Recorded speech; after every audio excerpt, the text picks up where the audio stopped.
Hello നമസ്കാരം. Hospital ചിലവുകളെ ഗണ്യമായി കുറയ്ക്കുവാൻ സഹായിക്കുന്ന സൗജന്യ ആരോഗ്യ ഇൻഷുറൻസ് കാർഡ്, അതായത് RSBY അതല്ലെങ്കിൽ PMJY കാർഡിനെ കുറിച്ചുള്ള ഏറ്റവും പുതിയൊരു അറിയിപ്പാണ് ഇന്നത്തെ A to Z ഇൻഫോർമേറ്ററിൻ്റെ ഏറ്റവും പുതിയ വീഡിയോ.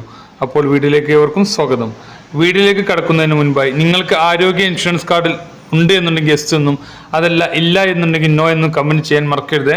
2008 ആരംഭിച്ചതായിരുന്നു RSBY card. പിന്നീടത് PMJY കാർഡ് എന്ന് പുനർനാമകരണം ചെയ്തു. സാധാരണക്കാർക്ക് ഹോസ്പിറ്റൽ ചെലവുകളെ ഗണ്യമായി പിടിച്ചു നിർത്തുന്നതിന് സഹായിക്കുന്ന ഒന്നാണ് RSBY കാർഡ്, അതല്ലെങ്കിൽ PMJY കാർഡ്. 5 ലക്ഷം വരെയുള്ള ഹോസ്പിറ്റൽ ചെലവുകളെ PMJY കാർഡ് ഇൻഷുർ ചെയ്യുന്നു. വെറും 30 രൂപ മാത്രം മുടക്കി 5 ലക്ഷം രൂപ വരെ ലഭിക്കുന്ന ഒന്നാണ് RSBY കാർഡ്, അതല്ലെങ്കിൽ PMJY കാർഡ്. RSBY കാർഡ് വന്ന സമയത്ത് ഒരു കുടുംബത്തിലെ 5 പേർക്കായിരുന്നു ലഭിച്ചിട്ടുണ്ടായിരുന്നത്.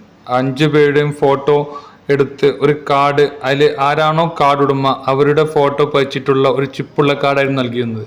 പിന്നീട് അത് PMJY ആയി മാറ്റിയപ്പോൾ ആ റേഷൻ കാർഡ് ഉൾപ്പെട്ട് എത്ര ആളുകളുണ്ടോ അത്രയും ആളുകൾക്ക് അർഹതയുള്ള 5 ലക്ഷം രൂപ ഇൻഷുറൻസ് പരിരക്ഷ ലഭിക്കുന്ന ഒരു കാർഡായി പിന്നീട് മാറി. ഇപ്പോൾ അത് ഓരോരുത്തർക്കും സെപ്പറേറ്റ് കാർഡാണുള്ളത്.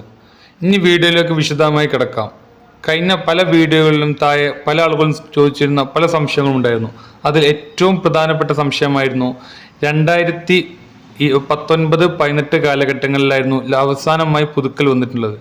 ആ സമയങ്ങളിൽ പുതുക്കാത്ത ആളുകൾക്ക് ഇനി എന്ത് ചെയ്യും, അതല്ലെങ്കിൽ അവരുടെ ഇൻഷുറൻസ് കാർഡ് ഇപ്പോൾ ആക്റ്റീവ് ആണോ എന്നുള്ളത്.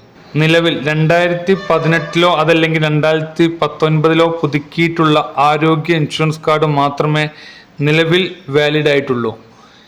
അവർ ഇനി എന്ത് ചെയ്യുമെന്ന് നമുക്ക് നോക്കാം. അതുപോലെ തന്നെ മറ്റൊരു സംശയമായിരുന്നു കാർഡ് നഷ്ടപ്പെട്ടു എന്ത് ചെയ്യുമെന്നുള്ളത്.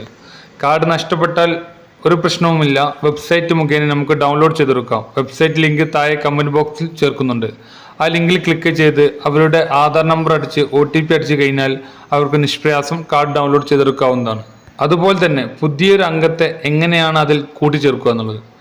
അവർ ആ റേഷൻ കാർഡ് ഉണ്ട് എന്നുണ്ടെങ്കിൽ, അതായത് നിലവിലുള്ള ആളാണെന്നുണ്ടെങ്കിൽ അവർ അതിന് നിലവിൽ അർഹതയുള്ള ആളാണ്. അവരുടെ കാർഡ് വെബ്സൈറ്റ് മുഖേന നമുക്ക് ഡൗൺലോഡ് ചെയ്തെടുക്കാം. അതല്ല ഇനി അവരെ പുതുതായി റേഷൻ കാർഡിൽ ഉൾപ്പെടുത്തിയിട്ടുള്ളതാണെന്നുണ്ടെങ്കിൽ, ഉദാഹരണം മരുമക്കളെയോ അതല്ലെങ്കിൽ പേരക്കുട്ടികളെയൊക്കെ ആ റേഷൻ കാർഡിൽ ഉൾപ്പെട്ടിട്ടുള്ള ആണെങ്കിൽ അവർക്ക് എന്തെങ്കിലും ഒരു ഹോസ്പിറ്റൽ എമർജൻസി വരുന്ന സമയത്ത്, പ്രത്യേകം ശ്രദ്ധിക്കുക, എന്തെങ്കിലും ഹോസ്പിറ്റൽ എമർജൻസി വരുന്ന സമയത്ത് ഹോസ്പിറ്റലിൽ ചെന്നാൽ അവർക്ക് സെപ്പറേറ്റ് കാർഡ് ഉണ്ടാക്കി നൽകുന്നതാണ്. ഇത്തരത്തിൽ പുതുതായി സെപ്പറേറ്റ് ഇൻഷുറൻസ് കാർഡ് ലഭിക്കുന്നതിന് വേണ്ടി നിലവിൽ ആ കാർഡിൽ ഇൻഷുറൻസ് കാർഡുള്ള വ്യക്തിയും അതുപോലെ ഇനി ആർക്കാണോ ഉണ്ടാക്കേണ്ടത് ആ വ്യക്തിയും നേരിട്ട് ചെന്ന് ഫിംഗർ പ്രിൻ്റ് പതിപ്പിച്ച് അവർക്കും കാർഡ് ഉണ്ടാക്കി നൽകുന്നു. എന്നാൽ ഹോസ്പിറ്റലിൽ തിരക്ക് കാരണം അഡ്മിറ്റായ കേസുകളിൽ മാത്രമേ ഇത് ചെയ്ത് നൽകുന്നുള്ളൂ. അതുപോലെ തന്നെ എല്ലാ വർഷങ്ങളിലും ഇറങ്ങുന്ന ഒരു ഫേക്ക് മെസ്സേജാണ് അക്ഷയ സെൻ്ററുകളിൽ ഇതിൻ്റെ രജിസ്ട്രേഷൻ ആരംഭിച്ചിരിക്കുന്നതെന്ന്. പ്രത്യേകം ശ്രദ്ധിക്കുക, ഇതിൻ്റെ രജിസ്ട്രേഷൻ ഒരു കാരണവശാലും അക്ഷയ വഴി വരികയില്ല, ഹെൽത്ത് ഡിപ്പാർട്ട്മെൻറ്റ് വഴി ഡയറക്റ്റ് ആയിട്ടാണ് വരുന്നത്. 2019 ശേഷം പുതുതായി ഉണ്ടാക്കുവാനോ അതല്ലെങ്കിൽ പുതുക്കുവാനോ വന്നിട്ടില്ല. അന്ന് പുതുക്കിയത് വെച്ചാണ് ഇപ്പോഴും ഇൻഷുറൻസ് പരിരക്ഷ ലഭിക്കുന്നത്.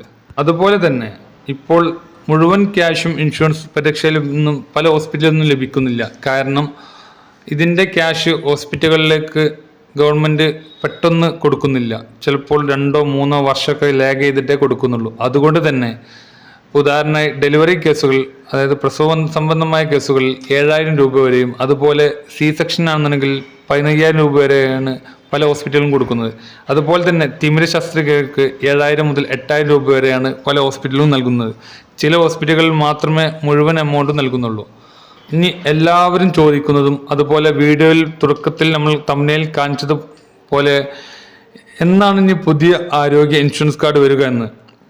ആരോഗ്യ ഇൻഷുറൻസ് കാർഡ് പുതുതായി എന്ന് വരുന്നതിനെ കുറിച്ചുള്ള യാതൊരു അറിയിപ്പും ഇപ്പോൾ നിലവിൽ വന്നിട്ടില്ല. ഉടൻ തന്നെ വരുമെന്ന് പ്രതീക്ഷിക്കാം. അതുപോലെ തന്നെ 70 വയസ്സ് കഴിഞ്ഞ ആളുകളാണ് നിങ്ങൾ എങ്കിൽ ആരോഗ്യ ഇൻഷുറൻസ് കാർഡ് പുതിയ ഉണ്ടാക്കാം. അതിനെക്കുറിച്ചുള്ള വിശദമായ വീഡിയോ നമ്മൾ മുൻപ് ചെയ്തിട്ടുണ്ടായിരുന്നു. എന്നിരുന്നാലും ഇതിനെക്കുറിച്ചുള്ള വിശദമായ പുതിയൊരു വീഡിയോ കൂടി നമ്മുടെ ചാനൽ ചെയ്യുന്നതാണ്. അതുപോലെ തന്നെ മറ്റൊരു പ്രധാനപ്പെട്ട കാര്യമാണ് നിങ്ങളുടെ ആധാറും മൊബൈൽ നമ്പറും ലിങ്ക് ചെയ്യുക എന്നത്. ആധാറും മൊബൈൽ നമ്പറും ലിങ്ക് ചെയ്താൽ മാത്രമേ ആരോഗ്യ ഇൻഷുറൻസിൻ്റെ പരിരക്ഷ ലഭിക്കുന്നുള്ളൂ. അതുകൊണ്ട് തന്നെ ആധാറും മൊബൈൽ നമ്പറും എല്ലാ ആളുകളും അക്ഷയ സെന്ററുകളിൽ പോയി ലിങ്ക് ചെയ്യേണ്ടതാണ്. ആരോഗ്യ ഇൻഷുറൻസ് കാർഡുമായി ബന്ധപ്പെട്ടുള്ള എന്തെങ്കിലും സംശയങ്ങൾ നിങ്ങൾക്കുണ്ട് എന്നുണ്ടെങ്കിൽ താഴെ കമന്റ് ബോക്സിൽ ചോദിക്കാവുന്നതാണ്. ഇത്തരത്തിലുള്ള ഉപകാരപ്രദമായ വീഡിയോകൾ തുടർന്ന് നിങ്ങൾക്ക് നോട്ടിഫിക്കേഷനായി ലഭിക്കണമെങ്കിൽ A to Z ഇൻഫോ വരുന്ന നമ്മുടെ ഈ ചാനൽ സബ്സ്ക്രൈബ് ചെയ്ത് തൊട്ടടുത്തുള്ള ബെല്ലൈക്കൺ കൂടി എനേബിൾ ചെയ്യുക. അങ്ങനെയെങ്കിൽ മാത്രമേ ഇനി നമ്മൾ അപ്ലോഡ് ചെയ്യുന്ന വീഡിയോകൾ നിങ്ങൾക്ക് നോട്ടിഫിക്കേഷനായി ലഭിക്കുകയുള്ളൂ.